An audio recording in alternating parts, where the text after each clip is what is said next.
Yo,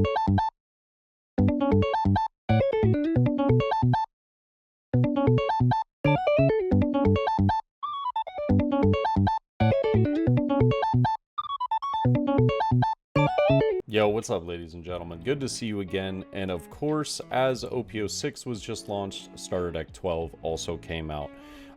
Now, I do want to, just before we open this up, kind of mention a few things. I do see a lot of these trying to be sold for like $20 or higher. Ladies and gentlemen, you can get these at Target, Walmart, Five Below.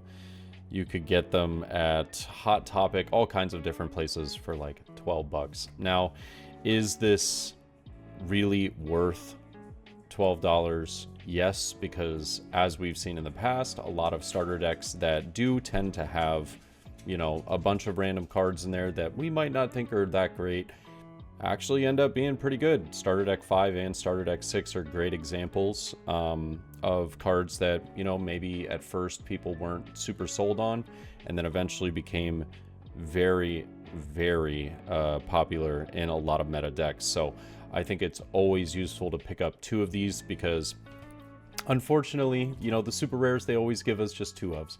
And I know that that's, you know, a good marketing tactic, but it is what it is. Now, I'm just going to break this box right open. I don't really keep the cardboard for anything. And there are a couple of useful cards in this list, though, which I think is really nice. I think that they always kill it on the artwork, which is great. And I'm kind of excited, not really particularly for the leader, but for some of these cards that are in the deck for potential future lists. And yeah, as far as the Zoro and Sanji leader, though, I do think it's really neat that they are going with a 2-leader style. And absolutely, like, the artwork looks incredible. You know, the texture on the card, incredible as always.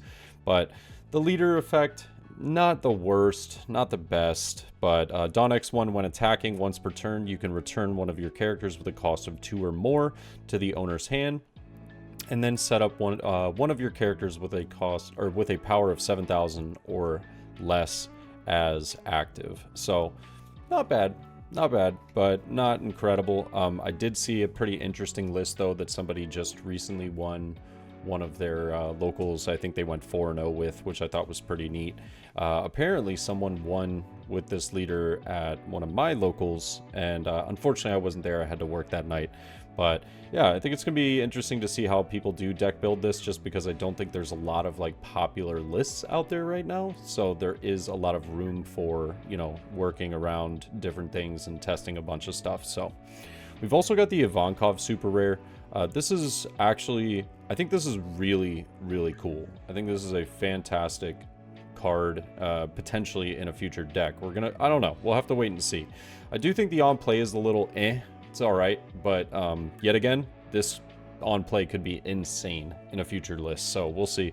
It does see reveal one card from the top of your deck and play up to one character with a cost of 2, then place the rest at the bottom of your deck. But what I think makes this card shine is when attacking, draw one card if you have 6 or less in your hand. That is really, really good. Obviously, it's a 3 cost and 4,000 power, so it is very easily removable. However, you do get this down maybe like an early part of the game. You might potentially see yourself getting 1, maybe even 2 card draws out of this one card. So I would imagine it will be able to replace itself, at least with the on-play effect. It can potentially net you a card that could put you back up 1 into your hand, a 2 cost that ends up drawing something. We'll see. I do think the Ivankov, though, is pretty neat nonetheless. I like that. This card, though, is fantastic. The Dracula Mihawk. I see a lot of use for this in the future. I actually saw really cool usage of this very recently. The Dracula Mihawk was played in a Yamato deck, and they played this into Ohm Rested, and Ohm searched out Holly, and they ended up getting 3 bodies established on the board turn 2. I was like, what is happening? So pretty sick card, but the 2k counter is really what makes it shine. I do think this is going to be fantastic in the Uta decks as well, not only for OPO6, but OPO7 and into EBO1 as well. We also have Kuina. This is going to rest a character of 4 cost or less for an activate main.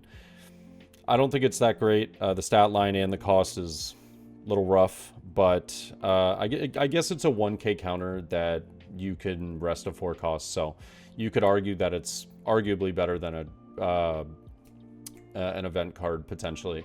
So it does establish a body. It is a 1k counter, and it does allow to rest a 4. The trigger plays the card, so all things considered, not horrible, but that is going to be a 4 of. We have a couple of vanillas in this list, 3-5 right here with Human Drill, and we got 4 of those as well. Another vanilla, excuse me, but love the artwork on this. The Perona looks so good. This looks really cool. I wish this had an effect, because I would love to see like an alternate art of this card eventually or something, but nonetheless, still very cool. So we have 4 Peronas as well. Yosaku and Johnny. This one's weird. I find myself like believing that there's a potential for this card in the future of like a green-black deck, but I don't know, green-black like East-Blue or something. Dawn X1, when attacking, choose one, rest a opponent's character of 2 or less, or KO an opponent's rested character of 2 or less. So I think the effect is solid.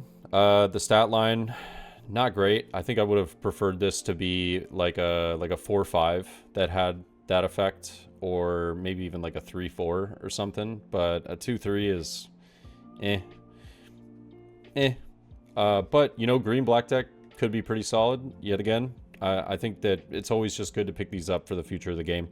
We've got Rika here. This is on play. Spend 2 if your opponent has 3 or more life cards. Set one of your / type attribute characters with a cost of 4 or less as active. On play is kind of mid on this, I'm not gonna lie, but 2k counter, always solid. It is a 2 cost, so that's what this deck revolves around, is a lot of 2 cost cards, not only with the leader effect, but with many of the card effects as well, as we've seen. This card, I think, is insane. I wish that it was a 4-5 1k though, because I actually really like this card, but just without it having that 1k counter, it's okay. It's not bad, but not exactly what I was looking for.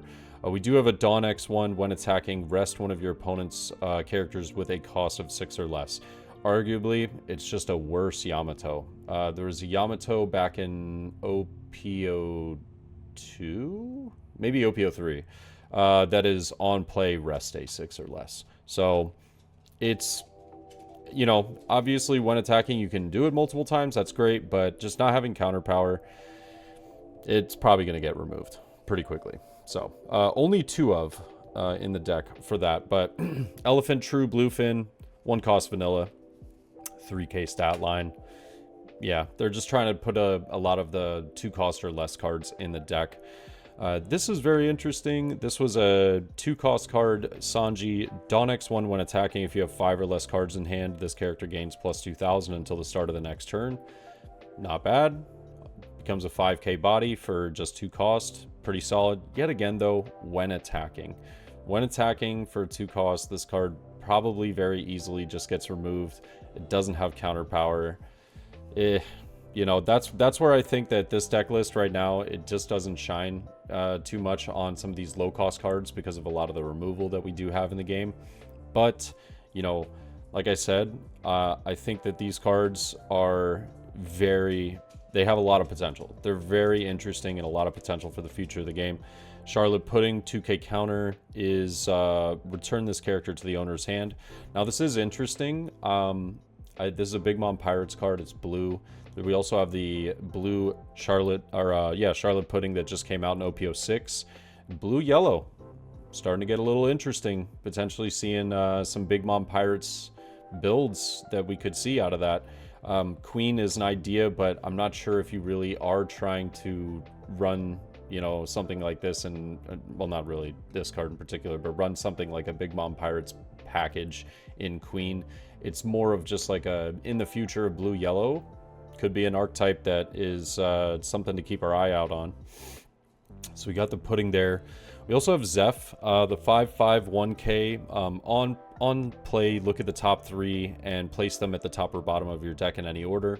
So essentially, 3-cost blocker Doflamingo, or the 5-cost blocker that we got in OPO5. So not bad, but it's not a blocker itself. And the when attacking is just reveal a 2-cost and then play it rested. So yeah, it's I'm not really feeling it, but it's something. And now we have Duval. I think this is actually one of the better cards that came out in this starter deck. This is going to be extremely useful in blue-yellow Queen going forward. It is a blocker. It's got the on-play set up the top 3 of the deck. Queen loves that, and being able to use not only the effect with the Queen, this effect with the Queen's leader effect, but also just being able to find your top end maybe a little bit easier if you need to find certain cards over and over. This is going to do that for you. So I think this is a wonderful card in here that will be very useful. Only a 2 of, so definitely going to have to get 2 of this starter deck to pick it up. But 2-cost vanilla here with Patty and Karn, and I believe that's going to round out the characters for us. We've got 2 events here, one being Lion Strike, that is going to main or counter rest one of your opponent's leader or character cards with a 4 or less. I like it, personally. I actually really like it. I think the cost is great for what it is capable of doing. 2 costs to, you know, rest a leader effect. It can be relevant against certain decks. I know that more times than not, you know, if you're using this on your turn, your opponent's leader's already rested. So, but I do think that this has like some interesting, you know, thought processes for the future of the game as well. Just kind of like 10-cost Dofi, if we do end up seeing future cards that are able to freeze rested characters, rested leaders, stuff like that, this is a value right here. 2 cost of being able to rest any of those, pretty massive. So I do enjoy this card. I like the idea of it, and it also could just potentially help you go for game. But I think that Backlight is arguably better in that particular situation. If you're trying to have something that rests or KOs cards, Backlight is pretty much the better option. But this is just really interesting in, you know, having some of those potentially new meta cards, that new leaders, that kind of like an OPO4 we had leaders that don't attack. There are some relevant scenarios where you would want your opponent's leader to be rested to maybe take care of a Kyros or something. So I like the idea. Plastic Surgery Shot, up to one of your leader or character cards gain plus 2,000, then reveal 1 card from the top of the deck and play up to 1 character with a cost of 2. It's all right. Not great. And then, of course, the beautiful Dawn cards, which I still love the backing for. But what are y'all's thoughts? What are you guys thinking about Starter Deck 12? You know, is this a leader that you're interested in? Are any of the cards useful that you find for, you know, the future deck building, or even current decks that, you know, we maybe haven't even touched on?